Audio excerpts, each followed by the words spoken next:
Podcast livre Roanna, les héritiers de Dimmeria de Benjamin Chavoué. Présentation du roman. Le titre en VO est Roanna, les héritiers de Dimmeria. Le roman a été publié en France en 2020 aux éditions Librinova. Il fait 340 pages. Je lui ai mis la note de 6 sur 10. 4e de couverture. Les habitants de Dimmeria vivent en paix depuis plus de 20 ans, mais les temps changent et le spectre de la guerre semble se rapprocher d'année en année. Pour préparer son pays à ces temps de troubles, le roi Merillus, héros de guerre, amasse la plus grande armée du continent. La menace est partout. Une rébellion gronde au sud. Le royaume du Nord espère toujours prendre leur revanche sur Merillus et des hordes toujours plus nombreuses de pillards des montagnes harcèlent les paysans de Dimmeria. C'est dans ce contexte qu'Eltan et Thalia, les enfants de Merillus, ont été formés depuis l'enfance aux arts de la guerre et du commandement. Désormais en âge de faire leurs preuves, les héritiers du royaume arriveront-ils à rendre fiers leur père ? Ce que j'ai pensé de ce roman.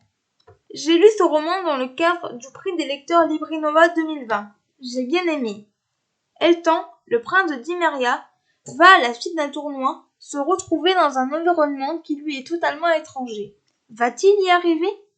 Les personnages sont corrects. Eltan est un jeune prince qui a toujours vécu au château et ne connaît rien du monde qui l'entoure. Il est gentil et fait preuve d'empathie. Pour lui, il n'y a pas vraiment de royauté ou de domestique. Sa sœur aînée, Thalia, est la princesse héritière. Elle est assez fière et adore se battre. Elle n'a pas vraiment de relation avec son frère.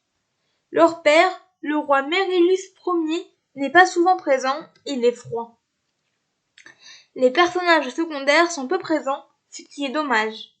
L'intrigue est bien, elle est classique pour un livre de fantasy, c'est-à-dire des batailles et une quête. L'écriture est simple mais efficace. Les chapitres se livrent relativement rapidement. Le roman est composé de 3 grandes parties qui se lisent vite. Par contre, il manque des mots dans les phrases. La couverture est très jolie. Au début du roman, il y a une carte du royaume, ce qui est appréciable. La fin clôt bien le récit. En bref, une bonne découverte. Pour cette fois, il n'y aura pas d'extrait du roman. J'ai aimé les personnages, l'écriture, l'intrigue et la fin. Je n'ai pas aimé le fait qu'il manque des mots dans les phrases. Voilà, c'en est tout pour ce podcast. J'espère qu'il vous aura plu. N'hésitez pas à me donner vos avis et vos commentaires sur YouTube, à vous abonner à la chaîne.